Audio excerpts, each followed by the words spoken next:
Quisiera detenerme un momento sobre la significación de esta movilización para destacar la eficacia de la utilización que la derecha hizo del concepto de feminidad. Todavía podía hacerlo en estos años 70, no lo hubiera podido hacer en estos años. La derecha entonces utilizó en forma muy eficaz el concepto de feminidad, de la representación estereotipada de lo femenino.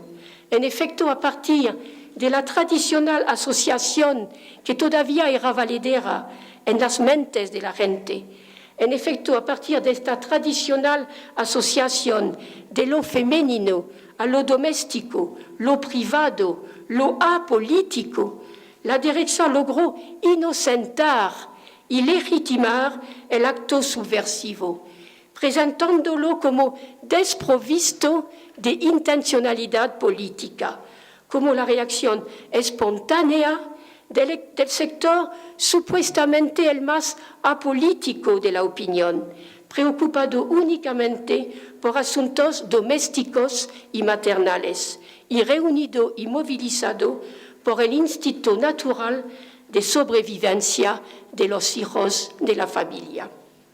Una vez electo Allende, la burguesía no podía seguir hablando en nombre de la opinión pública.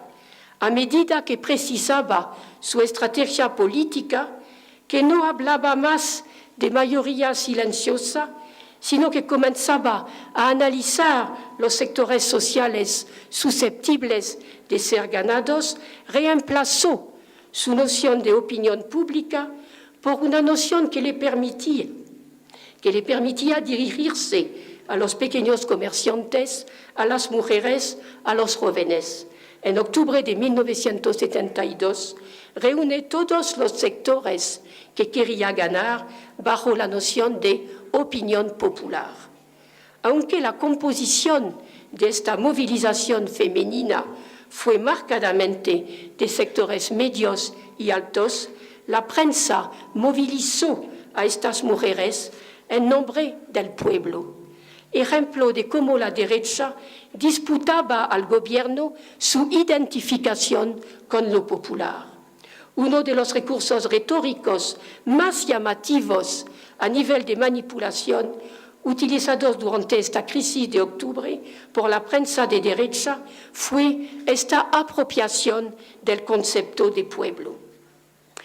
Cuando estalla la huelga patronal, la actividad de la derecha, su actividad periodística, se vuelca monolíticamente a la difusión propagandística del movimiento huelguista y a la celebración de la paralización del país. Pero logra este fin publicitario porque evacúa, escamotea la otra cara del conflicto, la respuesta de la movilización popular. Escamotea esta otra cara del conflicto, los trabajos voluntarios, la organización de la resistencia popular, la organización de los cordones industriales, la formación de los frentes patrióticos que logran desvirtuar los alcances de la insurrección burguesa. Octubre de 72 significó en el terreno de las luchas un crecimiento del movimiento popular. Si bien se dieron embriones de poder popular en diversos momentos y espacios del proceso, fue en la respuesta a la crisis de octubre y en el enfrentamiento directo con los gremios que se dio el punto más alto de la movilización del pueblo para contrarrestar los efectos del paro que intentó paralizar el país. Si bien es cierto que hubo una desorganización del poder político y social, más allá de esta desorganización, hay que ver el movimiento inmenso, a menudo revolucionario, de las ocupaciones de las fábricas o de los barrios, los cordones industriales del cual acabo de hablar. Estos cordones industriales, por ejemplo, en los barrios de Santiago, o en el centro del país, en la zona de Concepción. Los cordones industriales creados durante esta crisis de octubre eran organizaciones de un género absolutamente inédito, que agrupaban en un mismo espacio geográfico las fábricas, las organizaciones de barrio, las juntas de abastecimiento, los centros de madres, etc. En el terreno de la comunicación, es a partir del momento en que los sectores obreros y campesinos forman organizaciones sociales de resistencia a la burguesía, cordones industriales y comunales, comandos de abastecimientos, que comienzan a surgir otra problemática diferente a las que se habían discutido hasta ese momento en los partidos de izquierda.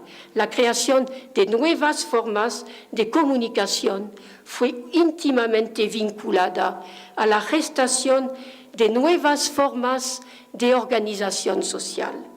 Así aparecieron numerosos periódicos hechos por los trabajadores con la ayuda de periodistas militantes.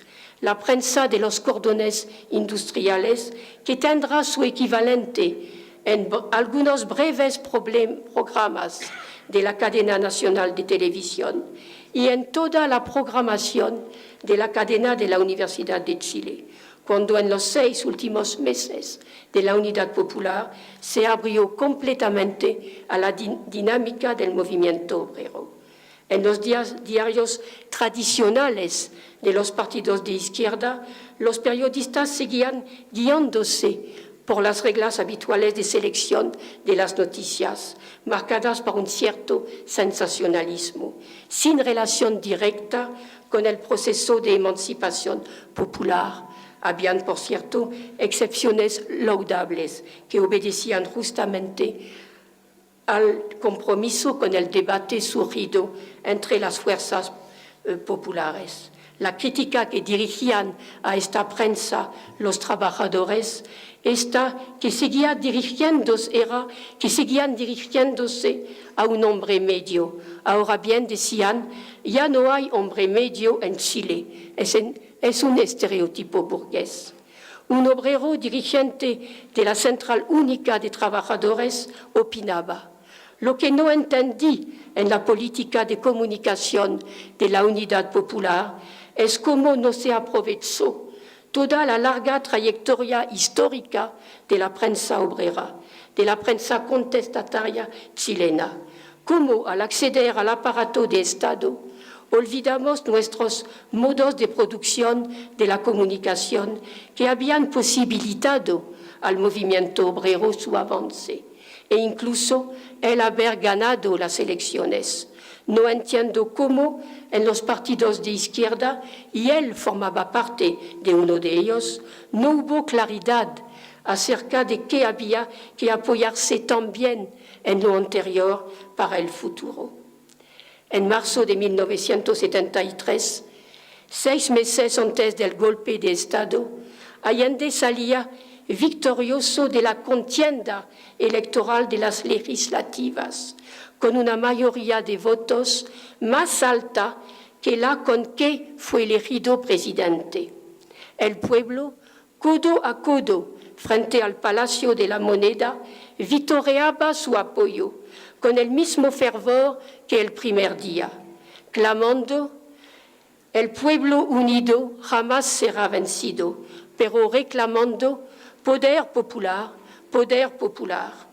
Allende era consciente de la disyuntiva que caracterizó este último periodo, una disyuntiva entre la demanda del pueblo, que había fortalecido sus organizaciones y se había puesto en marcha, y la inclinación de su gobierno hacia una alianza con la democracia cristiana para calmar el clima de agitación.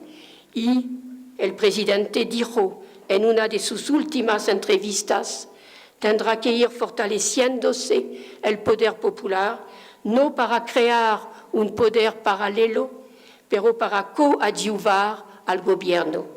Semanas más tarde, el general Pinochet entraba en el gobierno y se sabe lo que siguió. Muchas gracias.